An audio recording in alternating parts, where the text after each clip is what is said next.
Hi, good morning. ಹೇಗಿದ್ದೀರಾ ಎಲ್ಲ? ನೋಡಿ, ನಾವು ನಮ್ಮ ಸ್ಟಾಫು ಎಲ್ಲ ಒಂದು ಔಟಿಂಗ್ ಬಂದಿದ್ವಿ. ಬೆಳಗ್ಗೆ ಮಾರ್ನಿಂಗ್ ಬ್ರೇಕ್ಫಾಸ್ಟಿಗೆ ಬೆಣ್ಣೆ ದೋಸೆ ತಿನ್ನೋಣ ಅಂತ ಬಂದ್ವಿ. ನಾವು ಸ್ಟಾಫು, ನಮ್ಮ ಮನೆಯವರು, ನಮ್ಮ ಮಗ ಸೊಸೆ ಎಲ್ಲ ಬಂದ್ವಿ. ಒಂದು ಒಳ್ಳೆ ಬೆಣ್ಣೆ ದೋಸೆ ತಿಂದು ಬಿಸಿ ಬಿಸಿ ಕಾಫಿ ಕುಡಿದು ಮಜಾ ಮಾಡಿ ಬಂದ್ವಿ. ಚೆನ್ನಾಗಿತ್ತು ಅದೊಂದು ಎಕ್ಸ್ಪೀರಿಯನ್ಸು. ಹಿಂಗೆ ಹೋಗ್ತಾ ಇರ್ತೀವಿ ಯಾವಾಗ್ಲೂ. ಈ ಸಲ ಇಲ್ಲಿ ಬೇರೆ ಕಡೆ ಬಂದಿದ್ವಿ ಬೆಣ್ಣೆ ದೋಸೆ ತಿನ್ನೋಕ್ಕೆ. ಚೆನ್ನಾಗಿತ್ತು.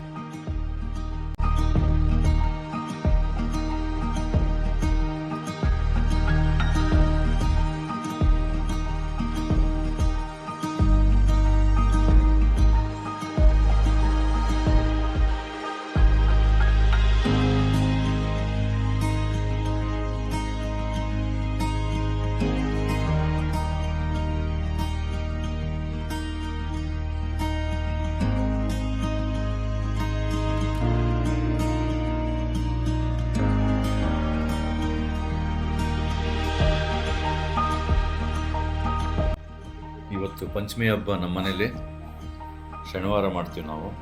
4-5 ಶನಿವಾರ ಬರುತ್ತೆ ಶ್ರಾವಣದಲ್ಲಿ. ಅದರಲ್ಲಿ ಒಂದು ಶನಿವಾರ ನಾವು ಹಾಲಾಕ್ತೀವಿ. ಅದಕ್ಕೆ ಜೋಡಿಸ್ತಾ ಇದ್ದಾಳೆ ರೇಖೆ. ಎಲ್ಲ ಪೂರ್ತಿ ಪೂಜೆ ಸಾಮಾನೆಲ್ಲ ಜೋಡಿಸಿದ್ದಾಳೆ.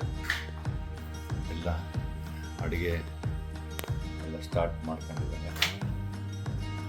ಇವತ್ತು ಹಾಲಾಕ್ತೀವಿ. ಶ್ರಾವಣ ಶನಿವಾರ ನಮ್ಮದು. ಇವತ್ತು ಹಾಲಾಕ್ತೀವಿ. 4 ಶನಿವಾರದಲ್ಲಿ ಯಾವತ್ತಾದರೂ ಒಂದು ದಿವಸ ಒಂದು ಶನಿವಾರ ಹಾಲಾಕ್ತೀವಿ. ಹಂಗಾಗಿ ಇನ್ನೂ ಸುಮ್ಮನೆ ರೆಡಿ ಮಾಡಿಟ್ಟಿದ್ದೀನಿ ಅಷ್ಟೇ. ಸಾಂಬಾರಿಗೆ ರೆಡಿ ಮಾಡಿಟ್ಟಿದ್ದೀನಿ. ಸಾಂಬಾರು, ಚಿತ್ರಾನ್ನ, ಅವರೆಕಾಳು ಪಲ್ಯ. ಅಡುಗೆ ಮನೆಯೆಲ್ಲ ಮಿಸ್ ಆಗಿದೆ, ಏನೂ ಅಂದ್ಕೋಬೇಡ್ರಿ. ಇನ್ನೂ ರೆಡಿ ಮಾಡ್ತೀನಿ. ಕೋಸಂಬರಿಗೆ, ಆಮೇಲೆ ಚಿತ್ರಾನ್ನಕ್ಕೆ ಇಲ್ಲಿ ಅವರೆಕಾಳು ಬೇಯಿಸಿಟ್ಟಿದ್ದೀನಿ. ಅವರೆಕಾಳು ಪಲ್ಯಕ್ಕೆ ಕ್ಯಾರೆಟ್ ಕೀರು ಮಾಡೋಣ ಅಂತ ಇದ್ದೀನಿ. ಕ್ಯಾರೆಟ್ ಇಟ್ಟಿದ್ದೀನಿ. ಕ್ಯಾರೆಟ್ ಕೀರು ಮಾಡೋಕ್ಕೆ ಆಮೇಲೆ ಹಾಲು ಹಾಕ್ತೀವಲ್ಲ, ಅದ್ರ ವಿಡಿಯೋನ ಹಾಕ್ತೀನಿ, ಅದನ್ನು ನೋಡ್ಕೊಂಡು.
ಹಾಲು ಹಾಕಿ ಬಂದ್ವಿ.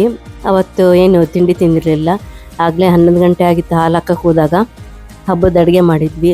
ಹೆಸರು ಕಾಳು, ಬೀನ್ಸ್ ಪಲ್ಯ, ಅವರೆಕಾಳು ಪಲ್ಯ, ಕ್ಯಾರೆಟ್ ಕೀರು, ನುಗ್ಗೆಕಾಯಿ, ಆಲೂಗಡ್ಡೆ ಹಾಕಿ ಸಾಂಬಾರು, ಆಮೇಲೆ ಚಿತ್ರಾನ್ನ, ಅನ್ನ, ಕೋಸಂಬರಿ ಎಲ್ಲ ಮಾಡಿದ್ವಿ. ಎಲ್ಲ ಮಗಳು ಸೊಸೆ ಮಗ ಎಲ್ಲ ಊಟಕ್ಕೆ ಬಂದಿದ್ದರು. ಊಟ ಮಾಡಿ ಅವತ್ತು ಚೆನ್ನಾಗಿ ಕಳೆದ್ವಿ. ನಾವು ಹಾಲು ಹಾಕಿದ್ದು ತುಂಬ ಚೆನ್ನಾಗಿತ್ತು ಅವತ್ತು ಶನಿವಾರ. ಹಾಗೆ ಸಾಯಂಕಾಲ ಹೊರಗಡೆ ಹೋಗೋಣ ಅಂತ ನಾನು ನಮ್ಮ ಮನೇಲಿ ಹೊರಟ್ವಿ. ಐಸ್ ತಿನ್ಬರೋಣ ಅಂತ ಹೊರಟ್ವಿ. ನಾನು ಶುಗರ್ ಫ್ರೀ ಐಸ್ ಕ್ರೀಮ್ ತಿಂತೀನಿ, ಇವರು ಶುಗರ್ ತಿಂತಾರೆ ಐಸ್ ಕ್ರೀಮು. ಹಂಗೆ ಮಗಳಿಗೆ ಫೋನ್ ಮಾಡಿದ್ವಿ, ಬಂದ್ಬಿಡು ಇಲ್ಲೇ ಐಸ್ ತಿನ್ನೋಣ ಅಂತ. ಅವಳನ್ನು ಬಂದಳು. 3 ಜನ ಐಸ್ ತಿಂದ್ವಿ. ಮಗನಿಗೆ ಕರೆದ್ವಿ, ಆದರೆ ಅವ್ನು ಬರಲಿಲ್ಲ ಐಸ್ ಅಂತ. ಮತ್ತು ಶುಗರ್ ಫ್ರೀ ಐಸನ್ನ ಅವನಿಗೆ ಪಾರ್ಸೆಲ್ ಮಾಡ್ಕೊಂಡು ಮನೆಗೆ ತಂದ್ವಿ. ಅವನ ಮನೇಲಿ ತಿಂದ. ಇಲ್ಲಿಗೆ ನಾನು ಈ ವ್ಲಾಗ್ನ ಎಂಡ್ ಮಾಡ್ತೀನಿ. ಎಲ್ಲರೂ ಲೈಕ್ ಮಾಡಿ, ಶೇರ್ ಮಾಡಿ, ಸಬ್ಸ್ಕ್ರೈಬ್ ಮಾಡಿ. Thank you for watching.